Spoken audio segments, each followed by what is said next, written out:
పెండింగ్లో ఉన్నాయని మంత్రి నిమ్మల రామనాయుడు అన్నారు. ఇరిగేషన్ శాఖలోనే 18,000 కోట్ల రూపాయల బకాయిలు ఉన్నట్లు తెలిపారు. వైసీపీ హయాంలో లష్కర్లకు ఏడాది జీతాలు పెండింగ్ ఉండగా కూటమి ప్రభుత్వం చెల్లించిందని చెప్పారు. ఆనాడు చంద్రబాబు 430 కోట్లతో డయాఫ్రమ్ వాల్ నిర్మిస్తే జగన్ హయాంలో విధ్వంసం చేశారని ఆరోపించారు. డయాఫ్రమ్ వాల్పై వైసీపీ నేతలకు అవగాహన లేదని మంత్రి విమర్శించారు.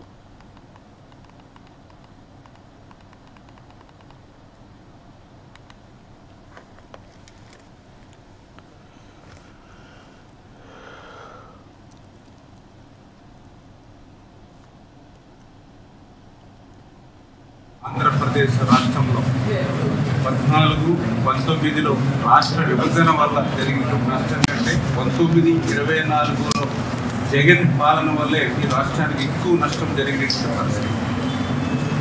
14-19లో చంద్రబాబు నాయుడు గారి సారథ్యంలో నిర్మాణం వైపు ఆంధ్రప్రదేశ్ రాష్ట్రం అడుగులేస్తే 19-24 మరి జగన్మోహన్ రెడ్డి పాలనలో విధ్వంసం వైపు అడుగులు వేసినటువంటి పరిస్థితి. అందులో భాగంగా మా ఇరిగేషన్ శాఖకు సంబంధించి 18,000 కోట్ల బిల్లులు బకాయిలు వారసత్వంగా జగన్మోహన్ రెడ్డి మాకు ఇచ్చినటువంటి పరిస్థితి. ఒక ఖాళీ కుండనిచ్చిన కనీసం దాన్ని మళ్ళీ చంద్రబాబు నాయుడు గారి పరిపాలన దర్శకతోటో, పవన్ కళ్యాణ్ గారి అండతోటో, నరేంద్ర మోడీ గారి ఆశీస్సులతోటో కుండను నింపుకోగలుగుతాం. కానీ చిన్న కుండను మనకు అప్పచెప్పాడు.